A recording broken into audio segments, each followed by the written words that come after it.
Bismillahirrahmanirrahim. Assalamualaikum warahmatullahi wabarakatuh.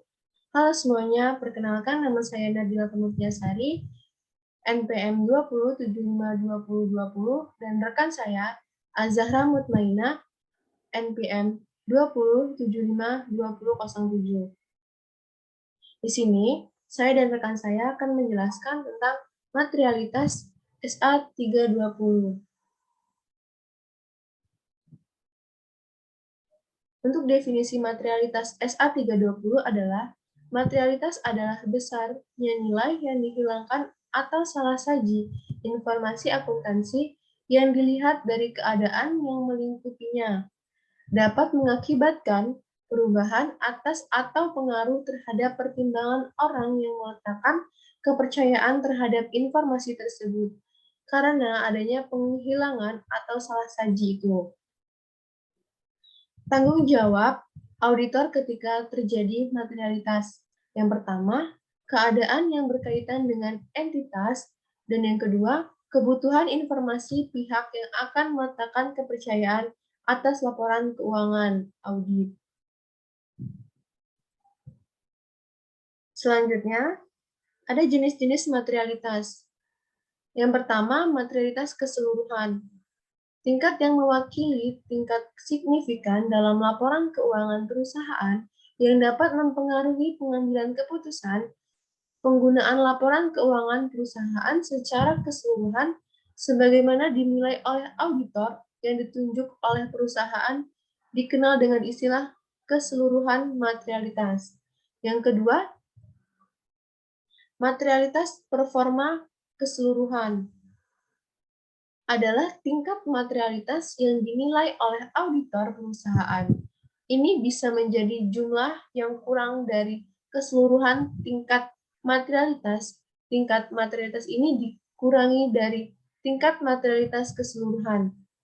Untuk mempertimbangkan risiko beberapa kesalahan atau kelalaian yang lebih kecil yang tidak dapat ditemukan oleh auditor, tetapi mereka adalah material jika digabungkan dalam totalitas, sehingga mengurangi kemungkinan bahwa jumlah agregat salah saji kecil melebihi tingkat materialitas secara keseluruhan.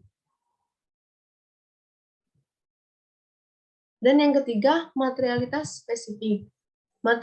Materialitas spesifik mengacu pada set tingkat materialitas untuk mengidentifikasi potensi salah saji. Mungkin ada di area yang berbeda di perusahaan. Untuk kelas transaksi tertentu, untuk saldo akun yang dapat mempengaruhi keputusan ekonomi, penggunaan laporan keuangan perusahaan. Selanjutnya, mengapa materialitas audit itu penting? Ada dua. Yang pertama, materialitas audit adalah konsep penting yang mempertimbangkan aspek kuantitatif dan kualitatif. Kedua aspek tersebut berdampak pada pengambilan keputusan ekonomi para pengguna laporan keuangan perusahaan. Aspek-aspek kualitatif seperti pengungkapan yang memadai mengenai kewajiban kontingensi, transaksi pihak berelasi, perubahan kebijakan akuntansi perusahaan, dan lain-lain juga mempengaruhi pengambilan keputusan ekonomi para pengguna laporan keuangan perusahaan secara signifikan. Yang selanjutnya, hal ini menjadi dasar opini auditor tentang bentuk perusahaan, karena auditor perlu memperoleh tingkat keyakinan yang wajar tentang apakah laporan keuangan perusahaan bebas dari salah saji material atau tidak.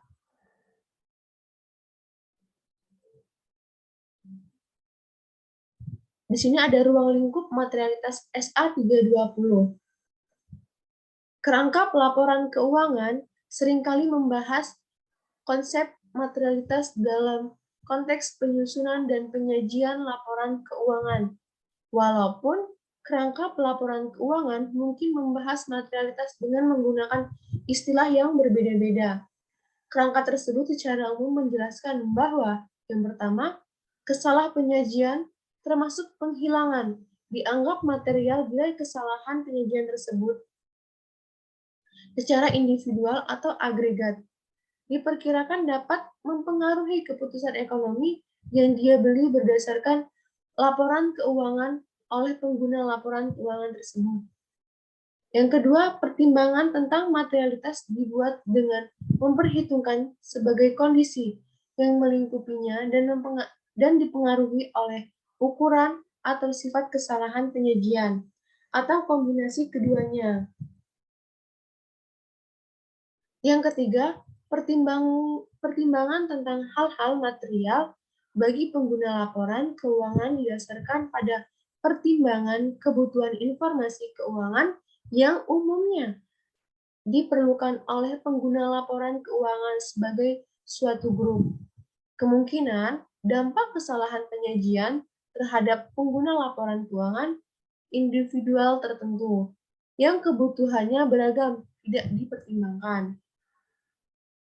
Dalam perencanaan audit, auditor membuat pertimbangan-pertimbangan tentang ukuran kesalahan penyajian yang dipandang material. Pertimbangan-pertimbangan tersebut menyediakan suatu dasar untuk, yang pertama, menentukan sifat, saat dan luas prosedur penilaian risiko. Yang kedua, mengidentifikasi dan menilai risiko kesalahan penyalian material. Yang ketiga, menentukan sifat, saat dan luas prosedur audit.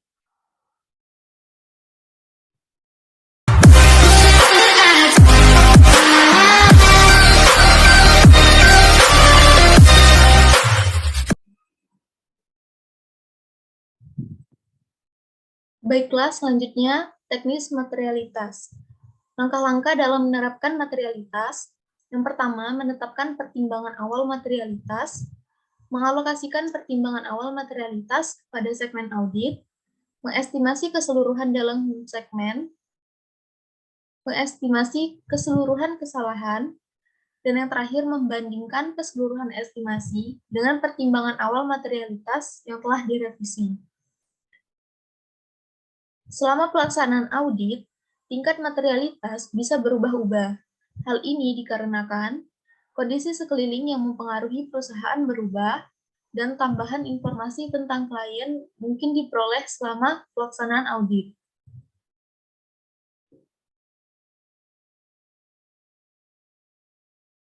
Selanjutnya, contoh dari materialitas. Laporan keuangan mengandung salah saji material jika berisi kekeliruan atau kecurangan yang dampaknya secara individual atau secara gabungan sedemikian signifikan sehingga mencegah penyajian secara wajar laporan keuangan tersebut sesuai dengan prinsip akuntansi berterima umum. Beberapa panduan kuantitatif yang digunakan dalam praktik, contohnya yang pertama, laporan keuangan dipandang mengandung salah saji material jika terdapat salah saji 5% sampai 10% dari laba sebelum pajak. Contoh kasusnya, PT Pras mempunyai laba bersih sebelum pajak sebesar 100 juta. Materialitas ditentukan 3% sampai 8% dari laba bersih sebelum pajak. Dari laba bersih sebelum pajak sebesar 100 juta, maka batas materialitas atau materiality borders untuk laporan laba rugi berada dalam kisaran 3 juta sampai 8 juta. Batas bawah dihitung dari 3% dikalikan dengan 100 juta. Sedangkan batas atas dihitung dari 8% dikalikan dengan 100 juta. Namun, terdapat salah saji sebesar 5%, yaitu 5% dikali 100 juta, hasilnya 5 juta. Jumlah tersebut dipandang salah saji material.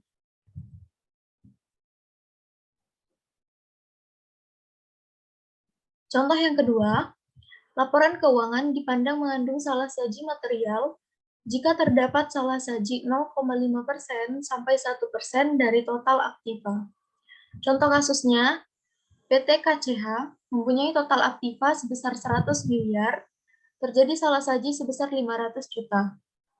Tingkat materialitas total aktiva 1% dikali 100 miliar, hasilnya 1 miliar.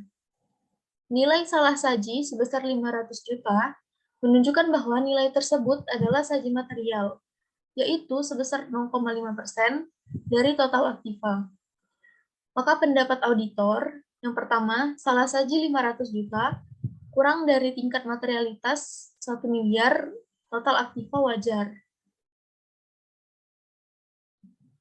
Selanjutnya, laporan keuangan dipandang mengandung salah saji material jika terdapat salah saji 1% dari pasiva. Contoh kasusnya, PT IRA mempunyai pasiva sebesar 700 juta. Terjadi salah saji sebesar 7 juta. Tingkat materialitas total pasiva 5% dikali 700 juta, hasilnya 35 juta.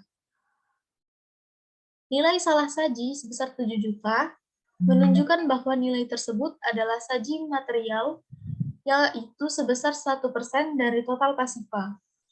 Maka pendapat auditor, yang pertama salah saji sebesar 7 juta kurang dari tingkat materialitas sebesar 35 juta, maka total aktiva wajar.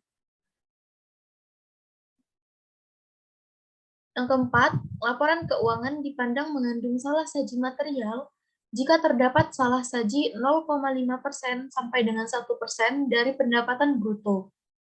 Contoh kasusnya, PT XYZ mempunyai pendapatan bruto sebesar 500 miliar, terjadi salah saji sebesar 2,5 miliar. Tingkat materialitas pendapatan bruto yaitu 1% dikali 500 miliar, hasilnya 5 miliar. Nilai salah saji sebesar 2,5 miliar menunjukkan bahwa nilai tersebut adalah saji material, yaitu sebesar 0,5% dari pendapatan bruto. Adapun pendapat auditor, yang pertama, salah saji sebesar 2,5 miliar kurang dari tingkat materialitas sebesar 5 miliar, maka total aktiva wajar. Selanjutnya, tingkat materialitas. Dalam perencanaan audit, auditor menentukan materialitas pada dua tingkat. Yang pertama, pada tingkat laporan keuangan.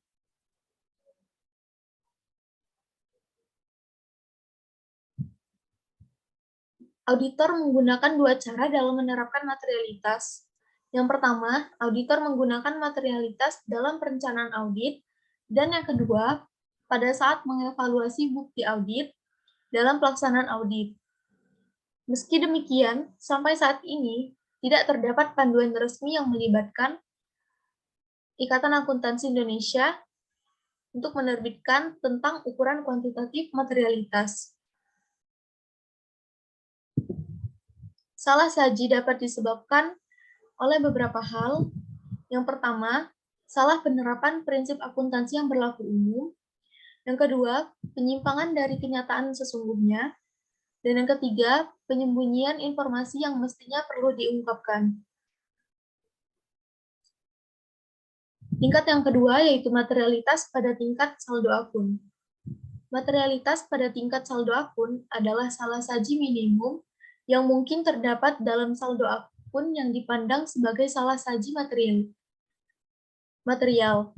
Meskipun auditor memberikan pendapat atas laporan keuangan secara keseluruhan, namun ia harus melakukan audit terhadap akun-akun secara individual dalam mengumpulkan bukti audit yang dipakai sebagai dasar untuk menyatakan pendapatnya atas laporan keuangan auditan.